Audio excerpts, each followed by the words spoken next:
Хайырлы көн Татарстан, саулармы сез кадерле телевизор караучылар. Туры эфирдә сезне тапшыруыбызның иҗат төркеме һәм мин Айзилә Батырханова сәламлибез. Бүген 11 май, чәршәмбе. Көнегез күтәренке кәефтән башлансын һәм әлбәттә инде уңышлы үтсен. 11 май үзләрен баллы яисә камыр ризыкларынан шикләүчеләр өчен бәйрәм, чөнки бүген ни теләсәң, шуны ашарга ярый. Бу формаль булмаган бәйрәмне актер Томас Рой атлы кеше уйлап тапкан. Аның фикеренчә, бу көн диета тотучылар өчен бәйрәм көне булып саналырга хокуклы. Тарихка күз салсак, 1964 елның 11 маенда СССРда грамм пластинкаларга тавыш яздыручы Мелодия оешмасы барлыкка килә. Музыканың сихри көче безне авыр уйлардан арындырып, елмайырга, хыялланырга мәҗбүр итә, ял иттерә. Талантлы композитор Алсу Сынгатуллинаның иҗат җимешләре дә әнә шундыйлардан. Аның көйләрендә шәрык поэзиясе һәм фәлсәфәсе урын ала. Алсу Сынгатуллина балалар өчен көйләр яза, хор һәм оркестр өчен партитуралар авторы. Ул иҗат иткән көйләр заманча музыка фестивальләрендә яңгырый. Композитор бүген студиябыз кунагы. Тик әңгәмәбезне башлаганчы хыялга таба юл композициясын тыңлап үтик.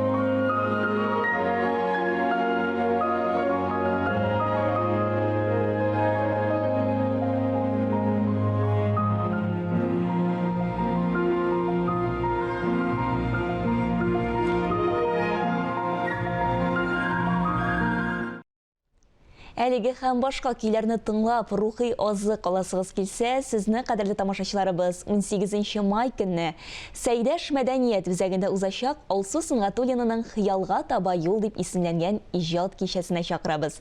Алсу, исәнмесез? Хәерле көн, бик шатбыз сезне студиябызда күрергә. Исәнмесез, хәерле иртәләр, мин дә бик шат.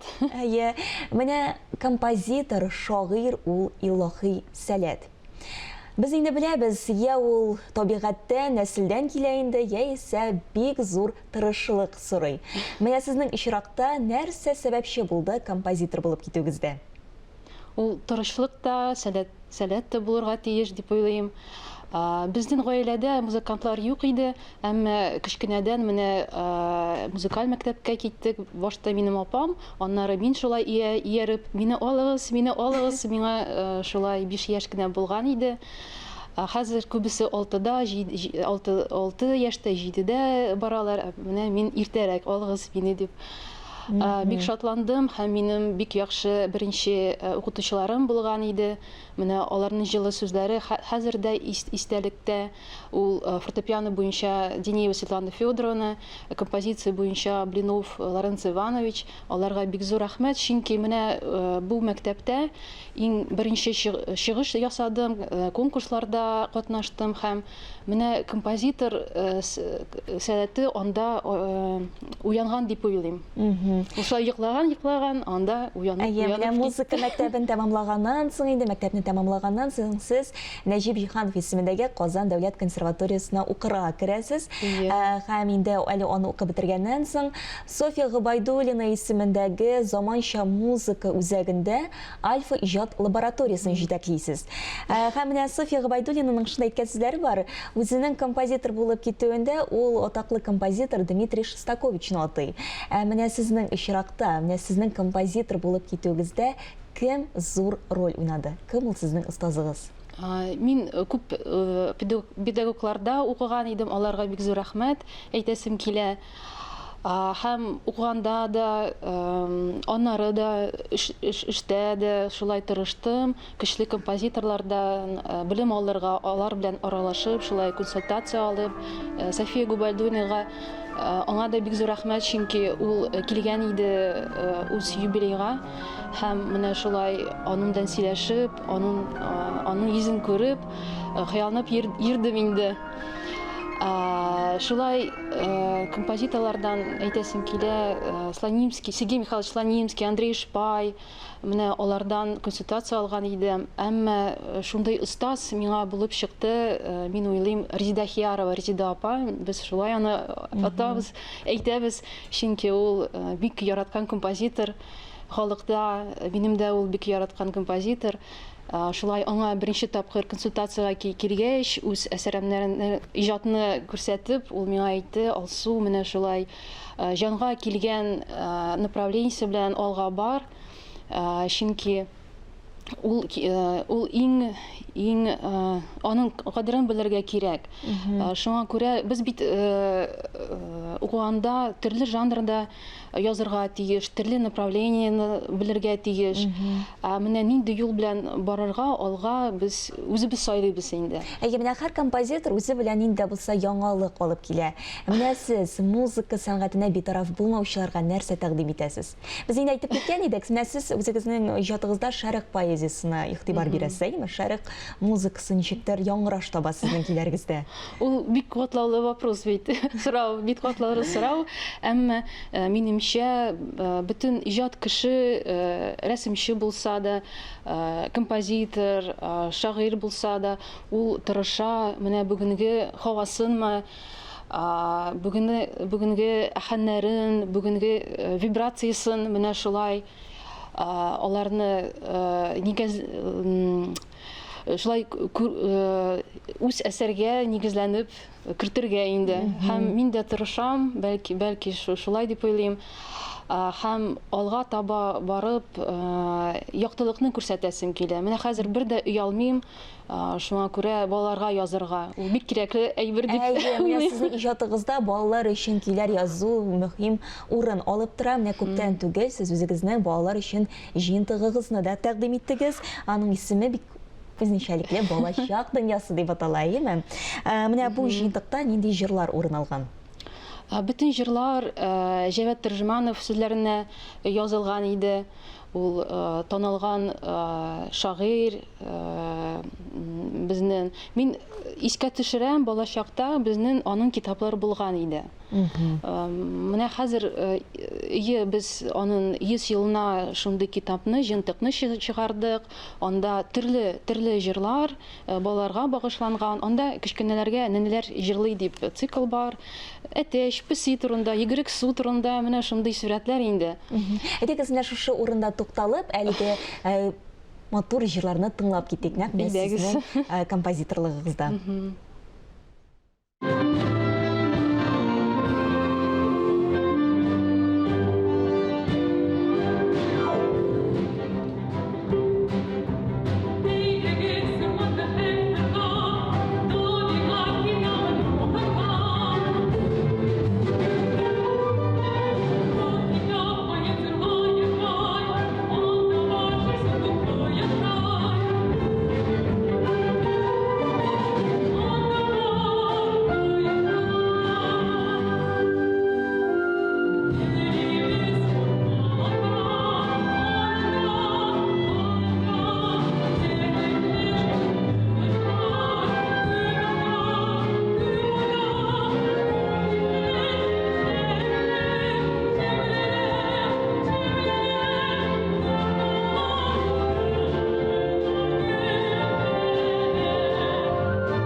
Он 8 май көне Сәйдәш мәдәният үзәгендә сезнең иҗат кичәгез уза. Һәм аның исеме Хыялга таба юл дип атала. Димәк, сез хыялларга юл таптыгыз, Алсу? Мин процесста дип уйлыйм. Чөнки бөтен кешенең бар шундый бер хыялы, менә ул юл белән барасым килә һәм шулай дип безнең кичәбез исеме инде. Чакырабыз чын күңелдән, без тырышабыз, әзерләнәбез һәм анда иҗат дусларыбыз булачак. Алла бирса килегез, балалар белән, гаилә белән килегез, чөнки анда төрле музыка һәм балаларга багышланган әсәрләр дә яңгырашак, Алла бирса. Концерт бушлай. Концерт бушлай. шулай. Килегез. Ие. Матур балалар өчен киләр тыңлайсыгыз килсә, шулай ук инде без әйткәнебезчә шәрык поэзиясына күз саласыгыз килсә, әлбәттә, әлеге матур концертка килми калмагыз, дуслар. Бик зур рәхмәт алсы бүген иртәгезне безнең белән башлаганыгыз өчен, әлбәттә, инде сезгә иҗади уңышлар теләп калабыз. Рәхмәт. Бүген Гран пластинкаларга тавыш яздыра торган мелодия оешмасының туган көне дип әйткән идек. Тапшыруыбызны Рабит Батулла дәвам итә. Ул үзенең ядкарханәсендәге граммофон һәм гран пластинкалар белән таныштыра.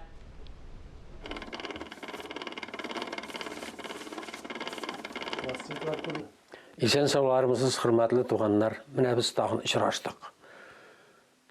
Сез бүген Биектау төбәге Чыршы авылындагы ядкарханәдә. Сез мөштәриләр буларак, күзәтүче буларак. Бүгенге мавзук патефон дигән сүз. Нәрсә ул патефон? Бүгенге көндә бит инде ул юк. Граммофоннар, музыкаль центрлар. Ә менә бу безгә музыкаль центрдан да кыйммәтле әсбаб иде заманында. Менә ул патефон ничек ачыладыр иде. Патефон теләсә кемдә булмый торган иде. Бер яки ике кешедә. Яки ул зиялы кеше, яки бай кеше. Менә минем әти зиялы кеше иде. Ул патефон алып кайтты, ул бик күп табалары да исән. Әлфия Абзаловалар, Рәшит Вахаповларны, Зифа Басыроваларны тыңлап үстек. Хәзер мин сезгә аның ничек эшләгәнен күрсәтәм. Менә шулай итеп без аны корабыз. Берничә тапкыр әйләндерәбез.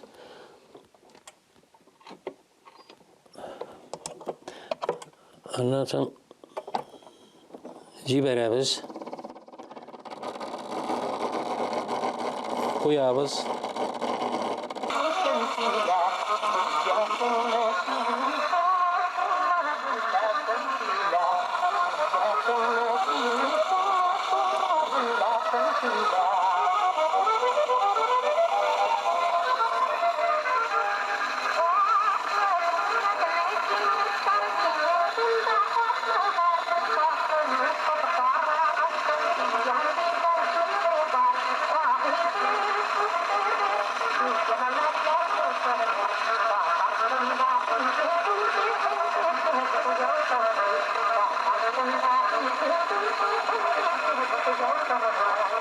Күрәсезме? Тавыш шул кадәр матур чыга, баян тавышы да. Аннан соң Зифа апа Басырова җырлый моны, гаҗәп матур җырлый. Дикциясе, һәр әйткән сүзе аңлашыла. Инде бу ничә патефон ничә җыллар уйнатыла. Менә җырчыларга үрнәк итеп куяр идем. Музыкасы ишетелсә сүзләре аңлашылмый. Сүзен аңламагач ни җыр була инде ул. Ул сүзе дә яхшы аңлашылырга тиеш. Музыкада яхшы ишетелергә тиеш. Чөнки сүздә мәгънә бар. Җырчылар шул турда онытып бетерә. Тавыш ул кычкыра, ләкин сүзен аңлап булмый.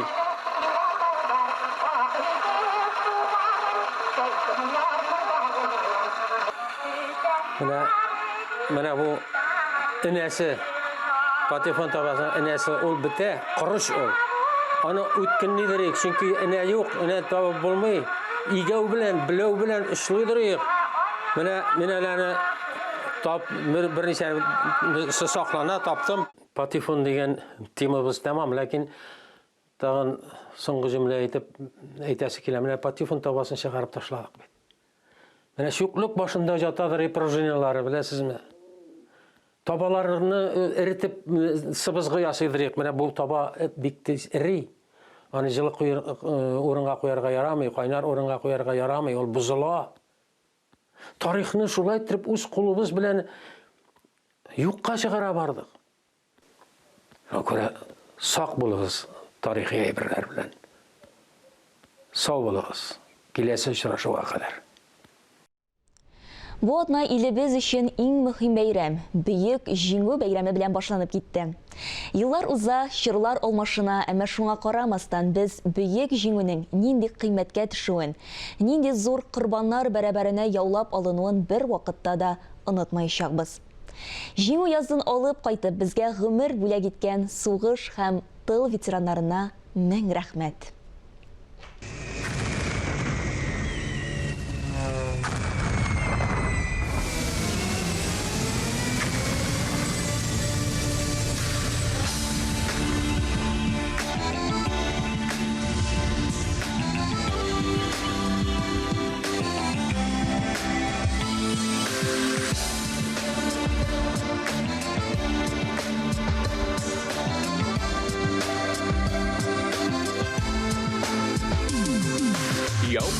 Кырдан туған яққа Илген қатның түрлісі Үш бұшмақлап түрілгені Бұлған ең қадірлісі Иштен дейіп сүйінгенер Үш бұшмақлы бұлтақат Барлық ауылы жиылышып Оқығанар неке қат Саулы жаным әттейінкай Сәніміз сізімін исән Жеңу үшін сізінің қапа Барын адамын көрсән Саулы бәғрім, қолым қызым Яу қырынан зор сәлем Құдай атып бір қайдырман Жеңу яқтын мен сезім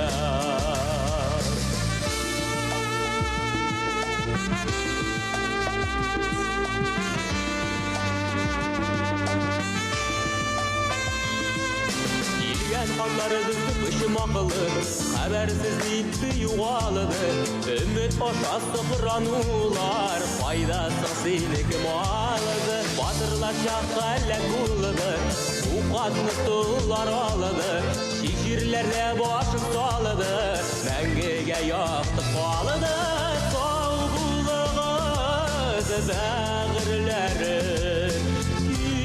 Кешіріңіз қайталымын Жеңу үшін жаным берем Берген қондым бұзалымын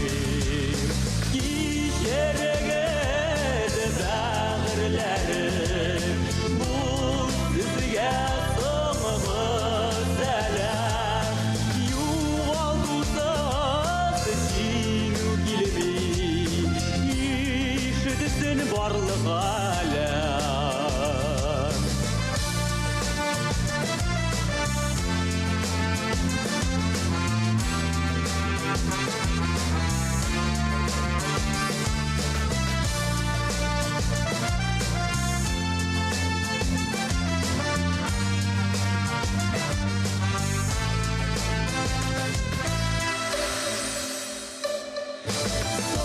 Саулығыз бәғірлерім